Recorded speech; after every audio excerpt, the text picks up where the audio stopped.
আসসালামু আলাইকুম। জনাব নূরের উপরে এই হামলা জাতিকে একটা নতুন মেসেজ দিয়েছে।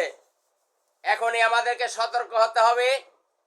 আগামী নির্বাচনে সেই ফ্যাসিস্ট আওয়ামী লীগকে জাতীয় পার্টির মাধ্যমে পুনর্বাসন করতে চায়। এখনই যদি আমরা সোচ্চার না হই তাহলে কিন্তু আমাদেরকে চরম মাসুল দিতে হবে। কারণ নূরের উপরে হামলা আমাদেরকে বুঝিয়ে দিয়েছে যে তারা প্রশাসন কার হয়ে কাজ করছে। নূরের উপরে হামলা এটা স্বরাষ্ট্র মন্ত্রণালয়ের হুকুম ছাড়া হতে পারে না।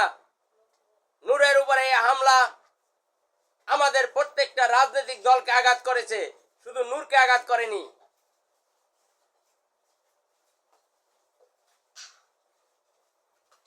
নূরের উপরে হামলা আগামী নির্বাচন না হতে পারে, কারণ ওই নির্বাচনে ফ্যাসিস্টদের নাম দিয়ে আমি জাতীয় পার্টিকে পুনর্বাসনের পায়তারা চলতেছে। কারণ এই পুলিশ সেনাবাহিনী তারা বিগত ফ্যাসিস্টের হয়ে কাজ করছে, তারা এখনো শুধরায় নাই। তাদেরকে বহিষ্কার করতে হবে চিহ্নিত করে। তাদেরকে যদি বহিষ্কার করা না হয় তাহলে আগামী নির্বাচন অনিশ্চিত। ওই নির্বাচনের মাধ্যমে তারা আবার সেই ফ্যাসিস্টকে পুনর্বাসন করতে চাইবে। এই ফ্যাসিস্টকে যদি পুনর্বাসন করতে দেওয়া হয় তাহলে এই বাংলাদেশ আবার বিপদের দিকে অগ্রসর হবে।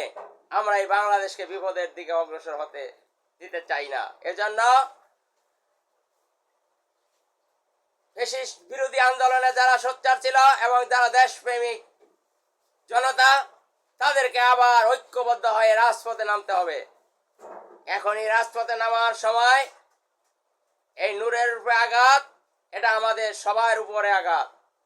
নূরের উপরে আঘাত এটা আমরা কোনোভাবেই বরদাস্ত করতে পারতেছি না, কারণ এই আঘাত আমাদের প্রত্যেকটা রাজনৈতিক দলের নেতা কর্মীদের অন্তরে আঘাত দিয়েছে।